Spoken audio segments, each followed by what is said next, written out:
Shri V Mustafa, ഭരണഘടനാ മൂല്യങ്ങളെ പരിരക്ഷിക്കുകയും അതിനെ സംരക്ഷിക്കുകയും അതിന്റെ അന്തസ്സത്തയ്ക്ക് അനുയോജ്യമായ രീതിയിൽ പ്രവർത്തിക്കുകയും ചെയ്യുമെന്ന് വാഗ്ദാനം ഉറപ്പ് നൽകിക്കൊണ്ടാണ് ഭരണഘടന തൊട്ട് സത്യം ചെയ്തുകൊണ്ട് ഒരു പദവിയിലേക്ക് ഒരു ജനപ്രതിനിധി എത്തുന്നത്, മന്ത്രി പദവിയിലെത്തുന്നത്. അങ്ങനെ ഈ ഭരണഘടനയുടെ മൂല്യവും അന്തസ്സും കാത്തു സൂക്ഷിക്കാൻ ബാധ്യസ്ഥനായ, നിയമപരമായി ബാധ്യസ്ഥനായ, ഭരണഘടനാനുസൃതമായി ബാധ്യസ്ഥനായ, അതിൻ്റെ ധാർമ്മികതയിലൂന്നി അത് നടപ്പാക്കാൻ ബാധ്യസ്ഥനായ ഒരു മന്ത്രി തന്നെ ഈ ഭരണഘടനയിലെ കുന്തവും കുടച്ചക്രവും എന്ന് മതേതരത്വത്തെയും ജനാധിപത്യത്തെയും കുറിച്ച് പറയുക, ഇത് കടം കൊണ്ട ഭരണഘടനയാണ്, ഇത് ഏറ്റവും അധികം ചൂഷണത്തിനിടയാക്കിയ ഭരണഘടനയാണ് നമ്മുടെ ഭരണഘടന എന്ന് അദ്ദേഹം ഉറക്കെ വിളിച്ചു പറയുക. ഈ കാര്യത്തിൽ ഹൈക്കോടതിയുടെ സിംഗിൾ ബെഞ്ച് പറയുന്നു, സംസ്ഥാന പോലീസ് നടത്തിയ അന്വേഷണത്തിലെ പിഴവുകൾ ഒന്നും രണ്ടുമല്ല, അടിസ്ഥാനപരമായ അന്വേഷണത്തിൽ ആവശ്യമായ നടപടികൾ, അതായത് ഇതിൻ്റെ ഒറിജിനൽ അസലായിട്ടുള്ള അതിൻ്റെ വീഡിയോ പരിശോധിക്കുക, അതിൻ്റെ ശബ്ദരേഖ പരിശോധിക്കുക, പിന്നീട് അതിൻ്റെ ഫോറൻസിക് പരിശോധന ഫലം വരുന്നത് വരെ കാത്തിരിക്കുക, ഇത് കണ്ടും കേട്ടും നിൽക്കുന്ന മാധ്യമപ്രവർത്തകരടക്കമുള്ള സാക്ഷികളുടെ മൊഴി രേഖപ്പെടുത്തുക, ഇങ്ങനെ ഒരു അന്വേഷണത്തിൽ പ്രാഥമികമായി ഉണ്ടാകേണ്ടുന്ന നടപടികൾ പോലും പാലിക്കാതെ ധൃതി പിടിച്ച് നൽകിയ ഒരു അന്വേഷണ റിപ്പോർട്ടിനെ തള്ളിക്കളഞ്ഞുകൊണ്ടാണ് ഈ കാര്യത്തിൽ ഒരു തുടരന്വേഷണം വേണം എന്ന് കോടതി ആവശ്യപ്പെട്ടിരിക്കുന്നത്. എന്ത് ന്യായം പറഞ്ഞാണ് സജി ചെറിയാൻ ഇനി മന്ത്രിപദത്തിൽ തുടരാൻ കഴിയുക? എന്ത് ന്യായം പറഞ്ഞാണ് CPIM-ന് അദ്ദേഹത്തിന് സംരക്ഷണം ഒരുക്കാൻ കഴിയുക? എന്ത് ന്യായം പറഞ്ഞാണ് സർക്കാരിന് മന്ത്രിയായി സജി ചെറിയാൻ ഇരിക്കട്ടെ എന്ന് കരുതാൻ കഴിയുക?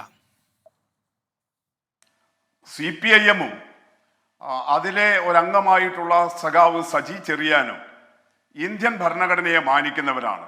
ആ ഭരണഘടനയെ മാനിച്ചുകൊണ്ടാണ് ഇന്ത്യൻ പൗരന്മാരായി ഞങ്ങൾ ഇവിടെ പ്രവർത്തിക്കുന്നതും അതിൻ്റെ ഭാഗമായിട്ട് ഈ നാട്ടിലെ ജനങ്ങൾ CPIM-നും അതിൻ്റെ പ്രവർത്തകനായിട്ടുള്ള സഖാവ് സജി ചെറിയാനെയും ജനങ്ങൾ അവരുടെ കോടതിയിൽ തെരഞ്ഞെടുക്കുകയും ചെയ്തിട്ടുള്ളത്. ഒരു തവണയല്ല, ഒന്നിലധികം തവണ സജി ചെറിയാനെ ജനങ്ങൾ തെരഞ്ഞെടുത്തിട്ടുണ്ട്. നിരവധി കമ്മ്യൂണിസ്റ്റുകാരെ രാജ്യത്തിൻ്റെ എല്ലാ ഭാഗത്തും ജനങ്ങൾ അംഗീകരിക്കുന്നുണ്ട്. അതുകൊണ്ട് CPIM-ഉം അതുപോലെ തന്നെ കമ്മ്യൂണിസ്റ്റുകാരും ഇന്ത്യൻ ഭരണഘടനയെ മാനിക്കുന്നവരാണ്. ഇന്നത്തെ ഇന്ത്യൻ രാഷ്ട്രീയത്തിൽ, പ്രത്യേകിച്ച് സമകാലിക ഇന്ത്യൻ രാഷ്ട്രീയത്തിൽ ഭരണഘടനാ സംരക്ഷണത്തിന് വേണ്ടിയിട്ടുള്ള ഏറ്റവും വലിയ സമരങ്ങൾ നടത്തുന്നത് ഇടതുപക്ഷമാണ് എന്നുള്ളത് ആർക്കും ബോധ്യമുള്ള വസ്തുതയുമാണ്. നമ്മുടെ നാട്ടിലെ നിലവിലുള്ള യൂണിയൻ സർക്കാർ, അതിൻ്റെ വക്താക്കൾ ഈ ഭരണഘടനയെ എത്രമേൽ ചവിട്ടിമെതിക്കാൻ ശ്രമിക്കുമ്പോൾ ഈ ഭരണഘടനയോടൊപ്പം ഈ ഭരണഘടനാ മൂല്യങ്ങൾ സംരക്ഷിക്കണം. അതിനാണ് CPIM കമ്മ്യൂണിസ്റ്റുകാർ കൂടി പങ്കാളിയായി ദേശീയ തലത്തിൽ ഇന്ത്യ കൂട്ടായ്മ പോലും വന്നിട്ടുള്ളത്. അതുകൊണ്ട് കമ്മ്യൂണിസ്റ്റുകാരുടെ ഭരണഘടനയോടുള്ള പ്രതിബദ്ധതയെ വേറൊരർത്ഥത്തിൽ ചോദ്യം ചെയ്യുകയോ വിലയിരുത്തുകയോ വേണ്ടതില്ല. രണ്ട്, ഇവിടെ എന്താ ഇന്ന് ഹൈക്കോടതി പറഞ്ഞിരിക്കുന്നത്? തുടരന്വേഷണം എന്നാണ്, ഫർദർ ഇൻവെസ്റ്റിഗേഷൻ എന്ന് തന്നെയാണ് പറഞ്ഞിട്ടുള്ളത്. തുടരന്വേഷണം എന്ന് പറഞ്ഞാൽ എന്താ? ഇതുവരെ നടന്ന അന്വേഷണത്തെ തള്ളിക്കളഞ്ഞോ? ഇതുവരെ നടന്ന അന്വേഷണമൊന്നും വേണ്ട എന്ന് പറഞ്ഞോ? ഇതുവരെ നടന്ന അന്വേഷണങ്ങൾ അതിൻ്റെ തുടരന്വേഷണമാണ്. അതല്ലാതെ നിങ്ങൾ ഈ അന്വേഷണമെല്ലാം മാറ്റിവെക്കൂ. ഇപ്പൊ കേരള പോലീസ് നടത്തിയ അന്വേഷണം മഹാമോശമാണ്. അവര് വളരെ ധൃതി പിടിച്ചു കൊടുത്ത റിപ്പോർട്ട് തീരെ വിശ്വാസയോഗ്യമല്ല. അതുകൊണ്ട് ഒരു ഇൻവെസ്റ്റിഗേഷൻ നടത്തൂ, പുനരന്വേഷണം നടത്തൂ എന്ന് പറഞ്ഞില്ല. പിന്നെ ഒരൊറ്റ മിനിറ്റ് ശ്രീ വി മുസ്തഫ, അത് പറയുന്നതിന് പകരമാണ് ഭംഗ്യന്തരേണ കോടതി പറഞ്ഞത് വിശ്വാസ്യതയുള്ള ഓഫീസ് വിത്ത് ഇന്റഗ്രിറ്റി, അങ്ങനെയുള്ള ഒരു ഉദ്യോഗസ്ഥന്റെ നേതൃത്വത്തിൽ വേണം ഈ പരിശോധനകൾ നടക്കാൻ, ഇനി തുടരന്വേഷണം ഉണ്ടാകാൻ. അതിന് DGP-യുടെ മാർഗനിർദ്ദേശങ്ങൾ ഉണ്ടാകണം, അദ്ദേഹത്തിന്റെ സൂപ്പർവിഷൻ ഉണ്ടാകണം. അതുകൊണ്ടാണ്, അത് പറഞ്ഞുകൊണ്ടാണ് സംസ്ഥാന ക്രൈംബ്രാഞ്ച് ഈ കേസ് അന്വേഷിക്കട്ടെ എന്ന് കോടതി പറഞ്ഞിരിക്കുന്നത്. ഇതിൽ കൂടുതൽ എന്താണ് കോടതിക്ക് വിമർശിക്കാനുള്ളത്? ഈ അന്വേഷണത്തിലെ പാകപ്പിഴകളെ കുറിച്ച് അടിസ്ഥാനപരമായി പോലീസിന്റെ അന്വേഷണത്തിൽ പാലിക്കേണ്ടുന്ന ഈ നടപടികൾ പോലും പാലിച്ചിട്ടില്ല എന്ന് കോടതി പറയുന്നു. സാക്ഷിമൊഴികളായി രേഖപ്പെടുത്തിയിരിക്കുന്നത് കേഡർമാരുടെ, പാർട്ടി പ്രവർത്തകരുടെ മൊഴികളാണ് രേഖപ്പെടുത്തിയിരിക്കുന്നത്. അത് കണ്ടു നിന്നവരുടെയോ മാധ്യമപ്രവർത്തകരുടെ സാക്ഷിമൊഴികൾ രേഖപ്പെടുത്തിയിട്ടില്ല, വിഷ്വൽസ് കണ്ടിട്ടില്ല, ഓഡിയോ പരിശോധിച്ചിട്ടില്ല, ഈ ഫോറൻസിക് പരിശോധന റിപ്പോർട്ടിന് വേണ്ടി കാത്തു നിന്നിട്ടില്ല. ഇതിൽ കൂടുതൽ വലിയൊരു വിമർശനം സംസ്ഥാന പോലീസിന് എന്താണ് ഈ കേസിൽ നേരിടാനുള്ളത് ശ്രീ വി മുസ്തഫ? ഇവിടെ പരാതിക്കാരൻ, പെറ്റീഷണർ ഹൈക്കോടതിയിൽ ആവശ്യപ്പെട്ടത് എന്താ? അദ്ദേഹം തന്നെയാണ് ആദ്യം പോലീസിൽ പരാതി കൊടുക്കുന്നത്. ഞാൻ ഒന്നത് പറയാൻ അനുവദിക്കൂ ഗോപീഷൻ. പരാതിക്കാരനാണ് ഈ പ്രസംഗത്തെ ആധാരമാക്കിയിട്ട് ആദ്യം പോലീസിൽ പരാതി കൊടുക്കുന്നത്. പോലീസിന്റെ അന്വേഷണത്തിൽ വേഗത പോരാ, അവർ കൃത്യമായിട്ട് ഇടപെടുന്നില്ല എന്ന് കണ്ടപ്പോൾ ആ പോലീസ് സ്റ്റേഷൻ പരിധിയിലുള്ള മജിസ്ട്രേറ്റ് കോടതിയെ അദ്ദേഹം സമീപിച്ചു. മജിസ്ട്രേറ്റ് കോടതിയുടെ നിർദ്ദേശപ്രകാരം കോടതി FIR ഇട്ടു, അന്വേഷണം നടത്തി. അവര് ഈ പറഞ്ഞ പരാതിക്കാരനെ ഉൾപ്പെടെ കേട്ടു. അവിടെ പ്രസംഗം കേൾക്കാൻ വന്ന പാർട്ടി സഖാക്കളെ മാത്രമല്ല, അല്ലെങ്കിൽ പാർട്ടി കേഡർമാരെ മാത്രമല്ല, ഈ പരാതി കൊടുത്ത ആ പ്രസംഗം നേരിട്ട് കേട്ടിട്ടില്ലാത്ത പരാതിക്കാരനെ ഉൾപ്പെടെ കേട്ടിട്ടാണ്, 33 ആളുകളെ കേട്ടിട്ടാണ് പോലീസ് കൊടുത്തത്. അതുപോലെ അവിടുത്തെ ജില്ലാ പ്രോസിക്യൂട്ടറുടെ നിയമോപദേശം എടുത്തു. ഇതെല്ലാം എടുത്തിട്ട് കൊടുത്ത റിപ്പോർട്ട്. ആ റിപ്പോർട്ട് ഒരു കോടതി അംഗീകരിച്ചു, പോലീസിന്റെ റിപ്പോർട്ട്. ആ ജഡ്ജി കമ്മ്യൂണിസ്റ്റുകാരനല്ലല്ലോ, പിണറായി വിജയൻ നിയോഗിച്ച ആളല്ലല്ലോ. അവരും ഈ പറഞ്ഞ ഹൈക്കോടതി ജഡ്ജിമാരെ പോലെ, നമ്മുടെ പാനലിസ്റ്റ് ആയിട്ടുള്ള അഡ്വക്കേറ്റ് പ്രശാന്തിനെ പോലെ നിയമം പഠിച്ച് പരീക്ഷ എഴുതി കോടതിയിൽ ജഡ്ജിയായിട്ട് വന്നയാളാണല്ലോ. ആ ജഡ്ജിയാണ് സ്വീകരിച്ചത്. ആ ജഡ്ജി ഈ പോലീസ് റിപ്പോർട്ട് സ്വീകരിച്ചു. അവിടെ നിന്നോ എന്നിട്ട് ഇദ്ദേഹത്തിന്റെ MLA സ്ഥാനം റദ്ദാക്കണം, MLA സ്ഥാനത്ത് നിന്ന് ഇദ്ദേഹത്തെ പുറത്താക്കണം എന്ന് ഹൈക്കോടതിയിൽ കേസുണ്ടായില്ലേ Gopikrishnan?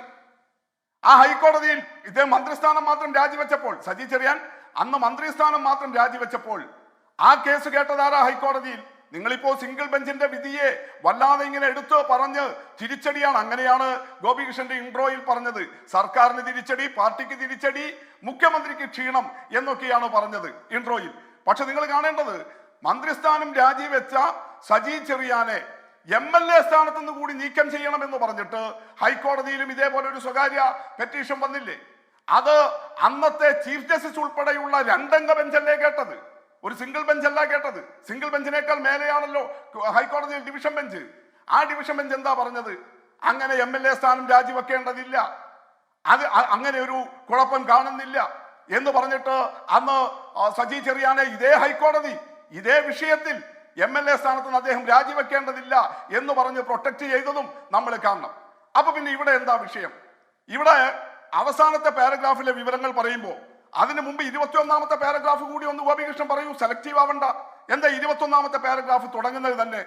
Reinvestigation ought to be ordered only in exceptional cases as held in Vinay Tyagi case എന്ന് കൃത്യമായിട്ട് പറയുക. എന്നിട്ട് കൃത്യമായിട്ട് ഇവിടെ പറയുന്നു, no circumstances exits to order a reinvestigation. 21ാമത്തെ പാരഗ്രാഫ് പറയുക പുനരന്വേഷണം വേണ്ടതില്ല എന്ന് തന്നെയാ പറയുന്നത്. താങ്കൾ ഈ പറയുന്നത് പോലെ ഇപ്പൊ പോലീസ് കൊടുത്ത റിപ്പോർട്ട് മഹാമോശം, അത് തീരെ സ്വീകരിക്കാൻ പറ്റില്ല. അങ്ങനെയാണെങ്കിൽ അത് സെറ്റ് അസൈഡ് ചെയ്യണ്ടേ? എന്നിട്ട് CBIയെ കൊണ്ട് പരാതിക്കാരൻ ഈ കോടതിയിൽ ആവശ്യപ്പെട്ടതുപോലെ ഈ കേരളത്തിലെ പോലീസ് വിശ്വാസയോഗ്യമല്ല, അവർ വഴിവിട്ടിട്ടാണ് അന്വേഷിച്ചത്, അവർ പാർട്ടി കേഡർമാരെ മാത്രമേ കേട്ടിട്ടുള്ളൂ, അതുകൊണ്ട് ഈ ഇൻവെസ്റ്റിഗേഷൻ ഏജൻസിയെ ശരിയല്ല. അങ്ങനെയാണല്ലോ മുഖ്യമന്ത്രിക്ക് ക്ഷീണം വരേണ്ടത്. ഗോപികൃഷ്ണൻ അങ്ങനെയാണല്ലോ പറഞ്ഞത്. ശ്രീ VP മുസ്തഫ, താങ്കൾ 1-2 കാര്യങ്ങൾ താങ്കൾ പറഞ്ഞതിൽ ഇനി അതൊരു തെറ്റിദ്ധാരണ ഉണ്ടാകാതിരിക്കാൻ ഞാൻ വിശദീകരിക്കാം. ഒന്ന്, താങ്കൾ പറഞ്ഞത് എന്റെ ഈ ഇൻട്രോയിൽ പറഞ്ഞിട്ടുള്ള ചില പരാമർശങ്ങളാണ്. എങ്ങനെ സജി ചെറിയാന് തിരിച്ചടിയാകുന്നു, എങ്ങനെ സർക്കാരിന് തിരിച്ചടിയാകുന്നു, എങ്ങനെ CPM-ന് തിരിച്ചടിയാകുന്നു എന്ന് അത് ഞാൻ പറയേണ്ടതില്ലല്ലോ. സജി ചെറിയാനെ സംബന്ധിച്ച് അദ്ദേഹം നേരത്തെ രാജിവെക്കാൻ ഇടയായ സാഹചര്യം എന്താണോ ആ ധാർമ്മിക പ്രശ്നം ഇപ്പോഴും അദ്ദേഹത്തിന് നിലനിൽക്കുന്നു. ഈ കോടതി വിധിയോടുകൂടി അത് കൂടുതൽ ശക്തമാകുന്നു. അങ്ങനെയാണ് അദ്ദേഹത്തിന് അത് തിരിച്ചടിയാകുന്നത്. സർക്കാരിന് തിരിച്ചടിയാകുന്നത് ശ്രീ VP മുസ്തഫ, അത് ഈ സർക്കാരിൻ്റെ പോലീസ് അന്വേഷിച്ചപ്പോൾ ആ പോലീസിലെ പാകപ്പിഴകളെ കുറിച്ചാണ് ഈ ഹൈക്കോടതി പറഞ്ഞിരിക്കുന്നത് എന്നതുകൊണ്ട് അത് ആഭ്യന്തര വകുപ്പ് കൈകാര്യം ചെയ്ത മുഖ്യമന്ത്രിക്ക് ക്ഷീണമാണ് എന്ന് ഞാൻ പറഞ്ഞത് അതുകൊണ്ടാണ്. മൂന്നാമത് CPM-നെ സംബന്ധിച്ച് CPM എന്ത് നിലപാടാണ് ഈ കാര്യത്തിൽ ഇനി സ്വീകരിക്കാൻ പോകുന്നത്? മുൻപും ഈ രാജിവെക്കേണ്ടതില്ല എന്ന സജി ചെറിയാന്റെ നിലപാടിനൊപ്പമായിരുന്നു പാർട്ടി. അന്ന് മുഖ്യമന്ത്രി പങ്കെടുത്ത ഒരു അവൈലബിൾ സെക്രട്ടേറിയറ്റ് യോഗം ചേരുന്നു. അന്ന് വൈകുന്നേരം സജി ചെറിയാൻ രാജിവെക്കുകയും ചെയ്തു. കാരണം എന്താ? സർക്കാർ AG-യുടെ നിയമോപദേശം തേടി.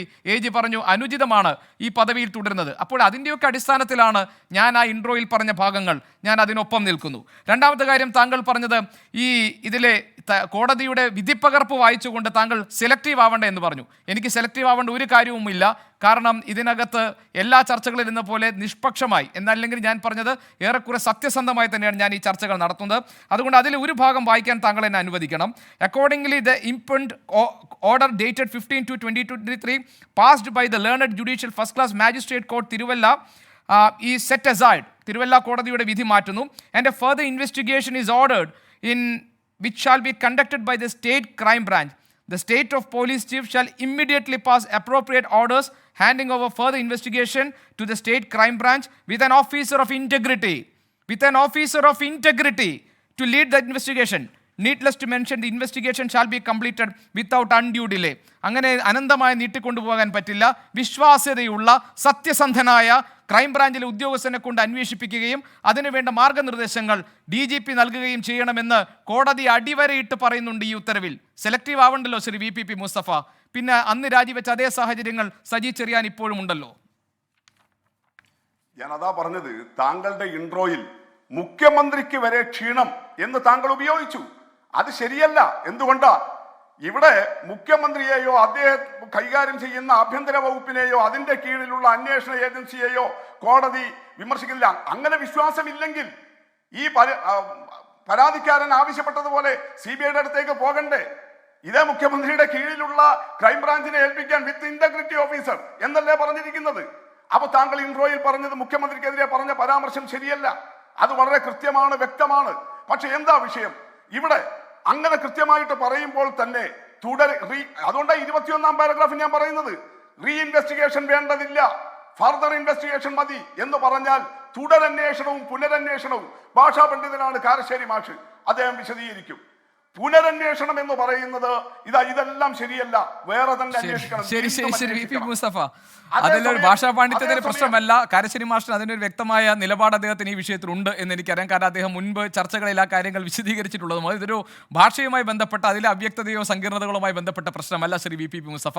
മാത്രമല്ല താങ്കൾ പറഞ്ഞ കാര്യത്തിൽ ഞാനൊരു ക്ലാരിറ്റി നേരത്തെ വരുത്തിയിരുന്നു. കാരണം സംസ്ഥാന പോലീസിന് വരുത്തിയിട്ടുള്ള അന്വേഷണത്തിൽ കാണിച്ചിട്ടുള്ള ധൃതി, അതിൽ വരുത്തിയിട്ടുള്ള വീഴ്ചകൾ, അതിൽ സാക്ഷിമൊഴികൾ രേഖപ്പെടുത്തുന്നതിൽ കാണിച്ചിട്ടുള്ള അലംഭാവം അടക്കമുള്ള കാര്യങ്ങൾ പോലീസിന്റെ അന്വേഷണത്തിൽ കോടതിക്കുള്ള അതൃപ്തിയാണ് രേഖപ്പെടുത്തുന്നത്. അതാണ് ആഭ്യന്തര വകുപ്പ് കൈകാര്യം ചെയ്യുന്ന മുഖ്യമന്ത്രിക്ക് ക്ഷീണമുണ്ടാക്കുമെന്ന് ഞാൻ പറഞ്ഞത്.